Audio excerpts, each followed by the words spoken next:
Welcome back. It's good to see you. Hello to the YouTube and Spotify audience.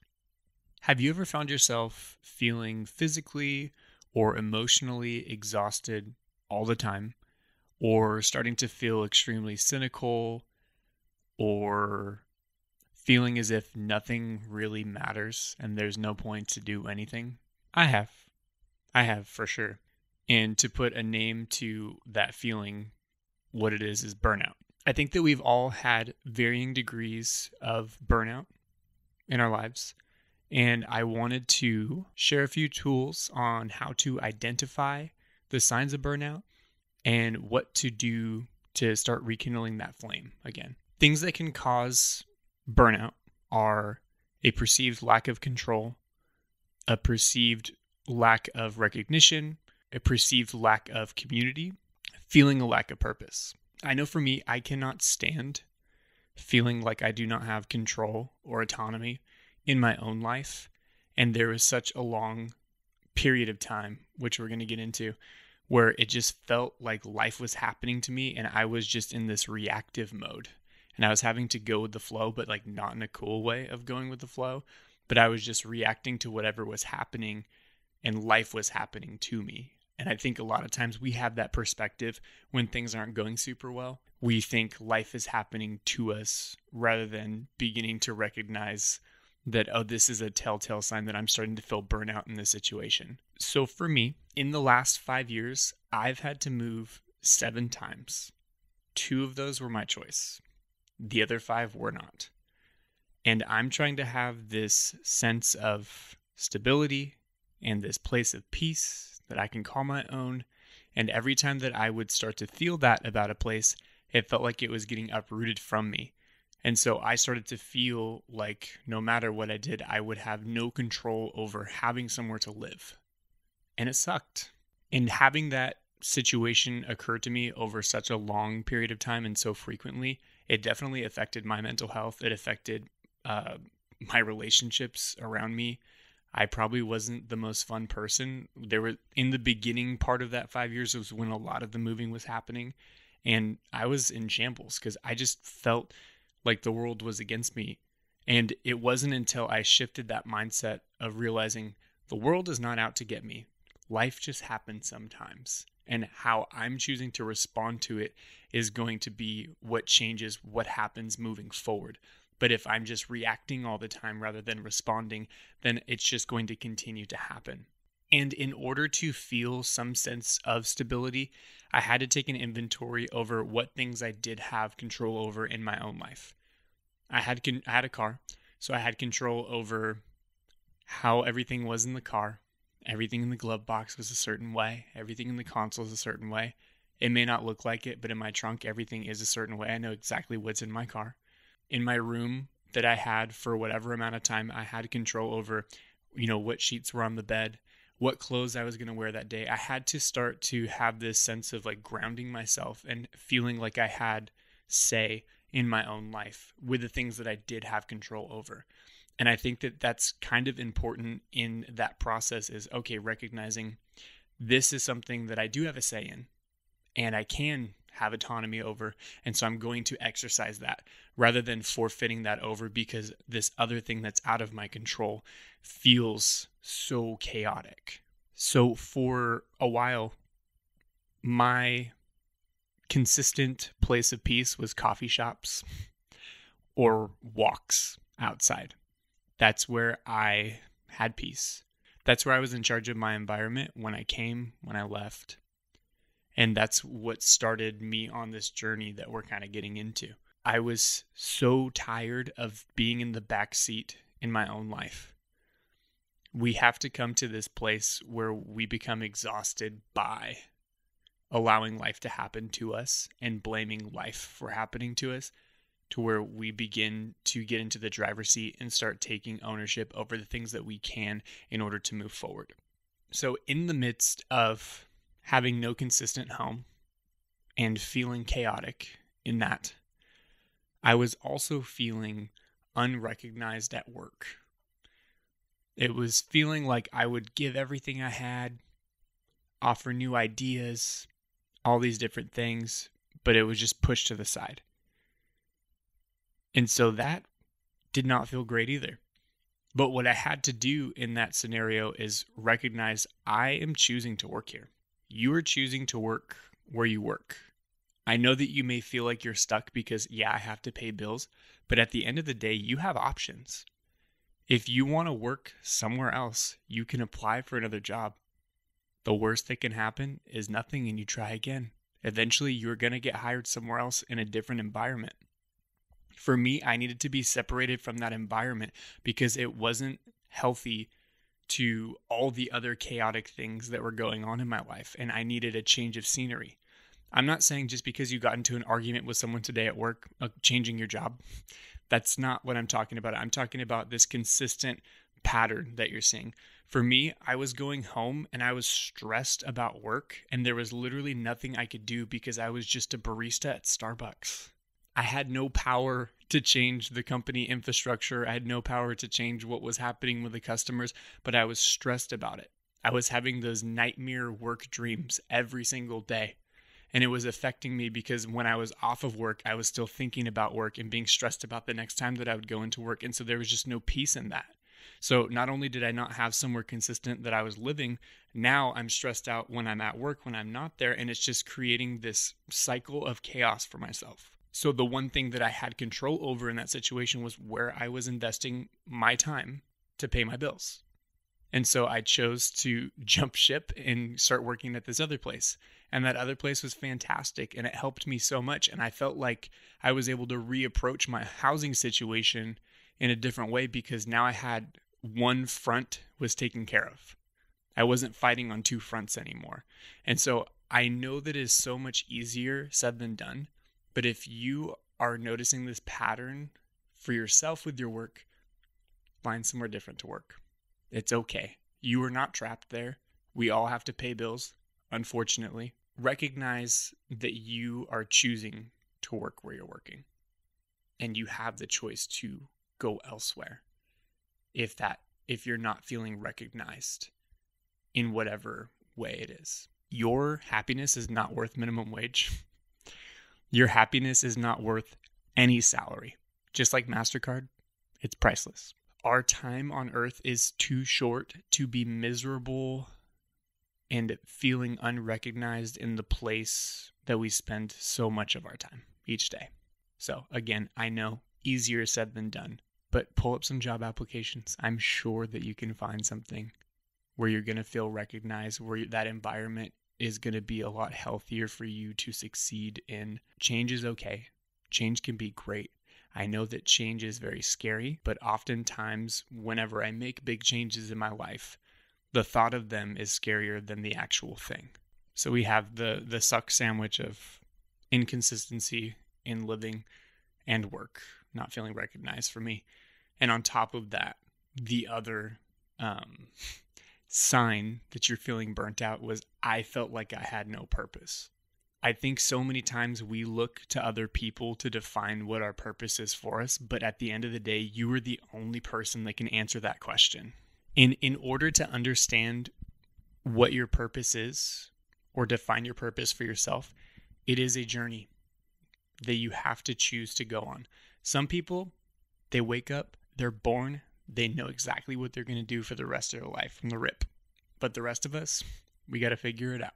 And that's okay to figure it out. But I think figuring it out is important rather than just trying to allow it to come to you, because it's not.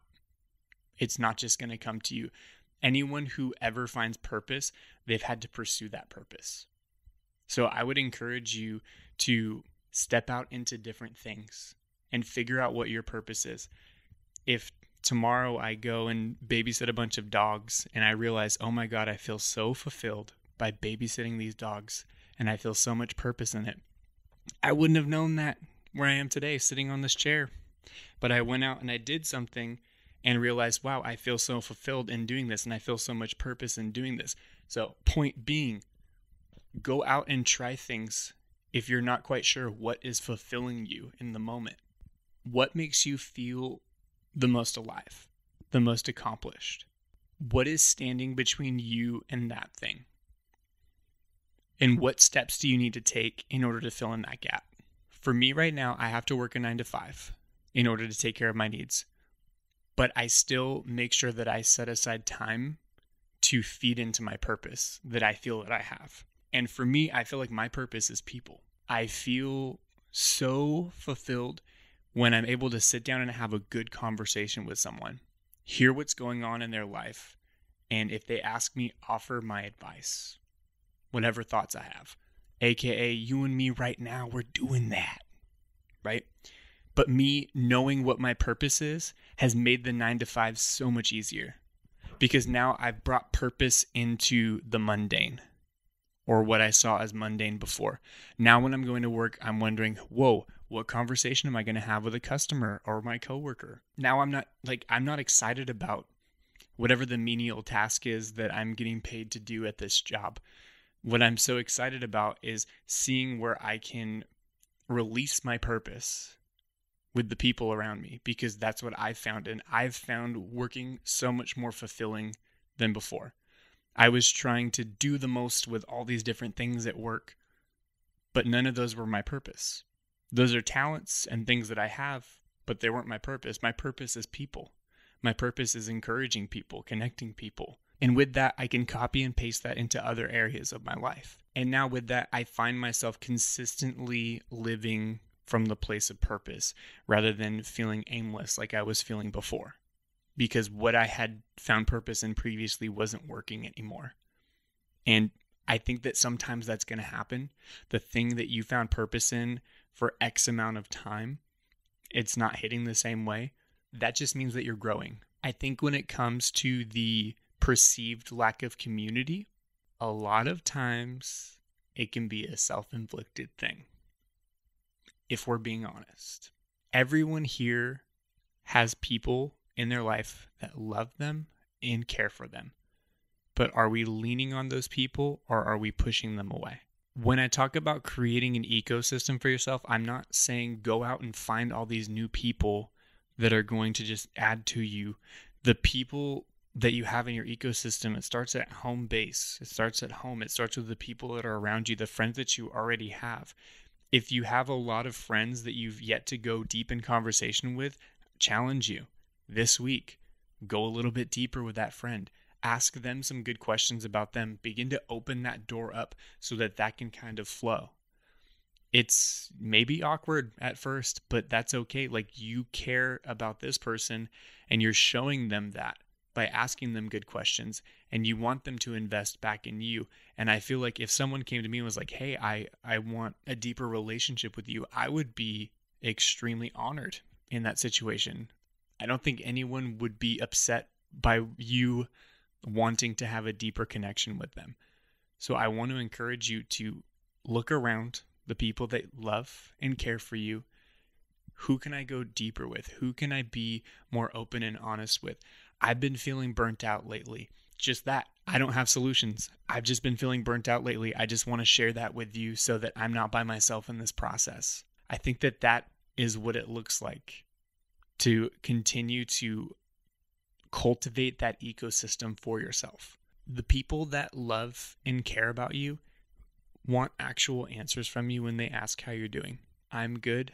I'm fine. I feel as if for us going through this process, or any of the processes previously, need to exterminate that from our vocabulary. Obviously, you know, when it's just kind of a surface level person asking you how you are, you're not, go up to the bank teller and she asks how you are and you're going to be like, yeah, my life sucks. No, don't do that. But the people that you actually have a relationship with, when they ask how you are, even if you have to pause and think about it, actually think about it.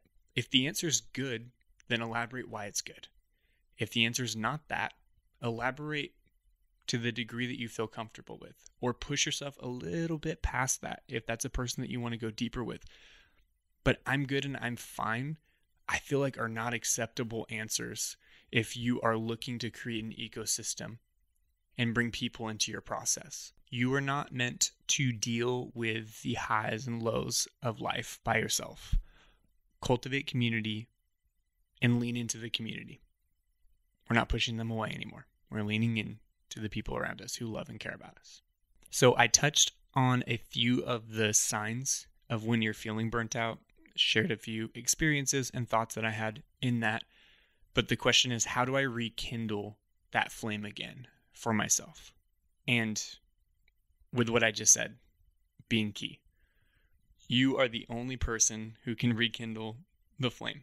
No one else can do that for you, not for a sustainable amount of time. Maybe you have a new relationship and it seems exciting and everything seems great. 3 months from now, you're going to be in the same position because you didn't deal with your stuff. And now this other person's involved. And, I'm not going to paint too much of the picture. But you have to make the choice to begin this journey for yourself. You have to recognize, I'm not doing okay. And that's okay. But I want to do something about it. And so I've diagnosed that these are the things that I'm feeling. And so now I'm going to start this journey. And I think that starting that journey looks like sitting down with yourself, quiet room, maybe a music playing lightly in the background, whatever you feel good about, and ask yourself questions. We do not ask ourselves questions enough. It feels weird, but it's so beneficial. Then go to the community that you've built and share with them what's going on. Then take the information from when you sat with yourself and when you sat with your community and process through that. Then go back to your community. Communicate what you've processed through from all of those steps, and then repeat that cycle. Create a healthy cycle for yourself until you can feel like your head is above water for the first time and you're winning in this scenario. By doing this, you're putting yourself in the driver's seat again. You are way too important to allow burnout to rule your life. And going through that process, begin to connect the dots and answer the question, why? Why do I feel this way? What is the root of how I'm feeling this way? And then when you're able to establish what that root is, deal with it accordingly. I think nowadays, a lot of us love to identify what the issue is and then just kind of take that on as who we are, rather than actually beginning a process of dealing with that root, uprooting it, and replacing it with something else. So I want to encourage you that you are not whatever ails you. That's something that was never intended to be a part of you, but something happened, and it happens to all of us, that allowed that to root itself. But I want to encourage you to begin to uproot those things. Don't just identify that there's a root there, but uproot that and replace it with something else. You are in charge of your life. And that is what it looks like to be in charge of your life. And the deeper and deeper that you go into this process, you'll begin to recognize the areas where you do have autonomy. I promise, even if it doesn't feel that way right now, you have autonomy over your life. It may just be a little bit muddy because you're being attacked on multiple fronts, but you do. Identifying one thing at a time, dealing with one thing at a time is going to be helpful instead of trying to figure them all out at one time. It's a process. It's not always going to be clean. Sometimes it's messy, and that's okay. You have people around you. You have yourself. You're important. You are the most important. And you are worth going through this so that you can live at that place of fullness rather than allowing everything that's happened to you to define who you are. Another helpful tool that I found was finding where you thrive. In what areas of your life are you thriving? Find what is working. Find where you're thriving. Lean into that. Like really lean into that. If you can only find one thing that's working in your life, lean into that thing and hang on to it. Because when it feels like everything around you is chaotic, you have that one thing to hang on to that's going to get you through to the other side of this process. And oftentimes that one thing that we can identify is going to help hold our breakthrough through feeling burnt out and begin to rekindle that flame for us. Another huge, immensely, I cannot stress enough, huge tool to add to your tool belt is gratitude. Gratitude is not just something for Thanksgiving or around the holidays or whatever. Gratitude is a weapon, because what gratitude does is it shifts your perspective. And like in the last video, I said, what we focus on, we make room for. If I am coming from a place of gratitude, now that's where my focus is. So I'm being grateful for the things that are working. I'm being grateful for the progress that I have made, no matter how big or how small. And that's where my focus is. And if I'm leaning into that, that's what is going to come back to me. But if my focus is just on negativity and me being frustrated all the time rather than grateful for what is happening, then I'm just going to sit in my stuff for year after year after year until I want to change. Again, gratitude is a weapon. Gratitude is so important. 100%, this is not an overnight thing, but these are a few tools and steps that are going to help you on your journey. Like I said before, this is a journey that you have to consciously decide to take. You're not just going to stumble upon it. And everything that I'm speaking to from my experience and what has worked for me. I hope to add tools to your tool belt and help you along your journey. So, if you made it to the end of the video, I want to give you 8 gold stars. And I'm told to tell you to like and subscribe. And I would also like for you to comment, what have you done to rekindle the flame when you're feeling burnt out? How have you continued to do that once you're, through the process? What's worked for you? What hasn't worked for you? I want to hear from you. Let me know. And until next time,